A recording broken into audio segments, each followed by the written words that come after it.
আসসালামু আলাইকুম ভিউয়ার্স, সবাই কেমন আছেন? আশা করি ভালো আছেন। আমার এই মুরগিটা দেখতে পাচ্ছেন, সে এখন আর বেঁচে নাই। আমার দেখতে পাচ্ছেন আমার মুরগিটি মারা গেছে। আমার খামারে ডাক প্লে ভাইরাসে বেশিরভাগ পশু পাখি আক্রান্ত হয়েছে। বিশেষ করে হাঁস, মুরগি এগুলি অনেকই আক্রান্ত, মারা গেছে এই মুরগিটি আমি শখ করে কিনেছিলাম, প্রায় 2 কেজি ওজনের মতো হবে। সে অনেকটা সুস্থই ছিল। আমার হাঁসগুলি সবগুলি আক্রান্ত হয়েছে ডাক প্লে ভাইরাসে। বিশেষ করে হাঁসগুলি অনেকটা অসুস্থ হয়ে গিয়েছে, কিন্তু মুরগিটি পুরোপুরি সুস্থ ছিল। কিন্তু তাকে হঠাৎ করে রাত্রে ধরে ফেলে। আমি তার জন্য ওষুধও নিয়েছিলাম, কিন্তু ওষুধ খাওয়াইনি। যেহেতু একটি সুস্থ মুরগি, আমি তাকে ওষুধ খাওয়াবো কেন? আমি এই আশা করে মুরগিটির কাছ থেকে ওষুধটি নিয়ে এসেছি। পরে সকালে গিয়ে দিই তার মুখ দিয়ে লালা বেরোচ্ছে, যার পেটে যে ডিম ছিল, ডিম মোমের মতো গলে বেরিয়ে এসেছে। সে 6টার মতো ডিম পেড়েছিল। আমার মুরগিটি দেখে অনেক খারাপ লেগেছে। এই মুরগিটি আপনারা দেখতে পাচ্ছেন, এই যে আমার যে হাঁসগুলি বেশিরভাগগুলি আক্রান্ত। আমার বুলেট, ওই যে চীনা হাঁস, কালো হাঁসটি সে আক্রান্ত। বাচ্চা যে হাঁসগুলি আছে বড় হয়েছে সেগুলি আক্রান্ত। আমি অনেকটা টেনশনে পড়ে গেছিলাম তাদেরকে নিয়ে কী করব। একদিকে মুরগি মারা যাচ্ছে, আরেকদিকে হাঁস আক্রান্ত। তাদেরকে আমি ট্রিটমেন্ট করছিলাম, ওষুধ খাওয়াইছিলাম।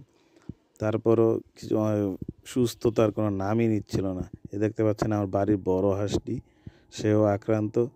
তারা যেহেতু শীতে যেমনিভাবে হাঁস মুরগির জুম ধরে বসে থাকে, আমি সাধারণত মনে করছিলাম এগুলি এইভাবে জুম ধরে বসে আছে। পরে দেখি সবার চুনা পায়খানা শুরু হয়ে গেছে। ওষুধ খাওয়ার পরও তাদেরকে কেন জানি সুস্থ করানো যাচ্ছিল না, কারণ তারা অনেকটাই আক্রান্ত হয়ে গিয়েছে। এই যে মুরগির ভিডিওটি দেখতে পাচ্ছেন, এটা আমার আগের ভিডিওটি। এই মুরগিটি এখন আর বেঁচে নাই। সে এই যে দেখতে পাচ্ছেন ডিম নিয়ে বসেছিল, তার নিচে ডিম ছিল। ডিমের 2টি বাচ্চা ফুটেছে, আর বাকি যে ডিমগুলি আছে সেগুলি ফোটার সুযোগ পায় না। আপনারা দেখছেন প্রথমের ভিডিও, তাই সে প্রায় 10টি ডিম নিয়ে বসেছিল, কিন্তু দুর্ভাগ্যবশত 2টি বাচ্চা ফুটেছে। এই যে দেখতে পাচ্ছেন, সেও মারা গিয়েছে। আসলে এগুলি সুস্থ মুরগি। ওই যে হাঁস যে ভাইরাসটা বহন করতে পারে, মুরগি সেটা পারে না। মুরগি অনেকটা দ্রুতই আক্রান্ত হয়ে যায়। এই কারণে তাদেরকে ওষুধ খাওয়ানো। দেখতে পাচ্ছেন 2টি বাচ্চা, এই 2টি বাচ্চা নতুন ফুটেছে। এই 2টি বাচ্চা ফুটি মুরগিটি মারা গিয়েছে। এই যে আমার বোর্ডের কাছে আসছি, তাকে আমি অনেকদিন ধরে হাতে খাওয়াচ্ছিলাম। হাতে খাওয়ায় সে অনেকটা আদার খেতে চায় না, সে অল্প খায়। কিন্তু অসুস্থ হওয়ার পরে একবারই খাওয়া বন্ধ করে দিয়েছে। সে যেহেতু আদার কম খায়, তাকে হাতে খাওয়ালে সে তত একটা খানা খায় না, বরঞ্চ সে আরও অসুস্থ হয়ে যায়। দেখতে পাচ্ছেন, তাকে আমি সেই ছোট্টবেলায়, সে যখন একদিনের ছিল, সেই ছোট্ট বাচ্চাটি আজকে বড় হয়ে গেছে, তার নিজেরই বাচ্চা আছে। সে এখন দেখতে পাচ্ছেন আমার চোখের সামনে কি অবস্থা করতেছে। এই যে তার বাচ্চাগুলি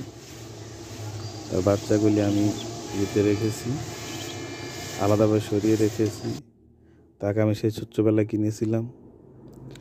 সে একদিনের ছিল, ঠিকমতো দাঁড়াতে পারছিল না। সেই থেকে আমার যে সময় পশু পাখি পালন শুরু হয়েছে, তখন থেকে তাকে আমি পালতেছি।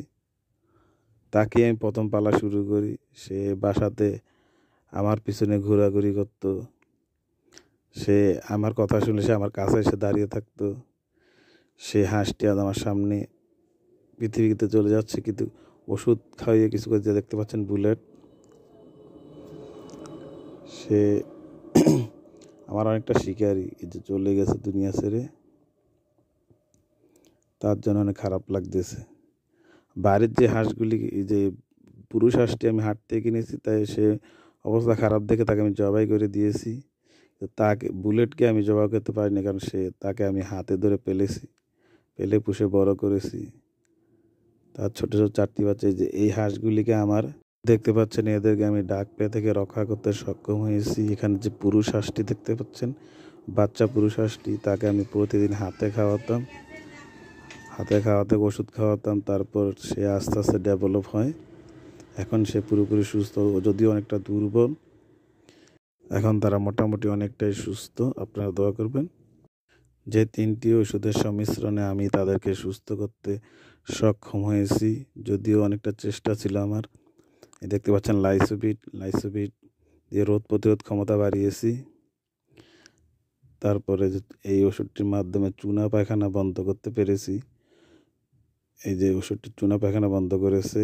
তারপর যেহেতু কাজ করে না, একটা স্লো কাজ করছে, তারপর ডাক্তার কাছে আবার গিয়েছি। সে ফার্স্ট বিট নামক আরেকটি ওষুধ দিয়েছে।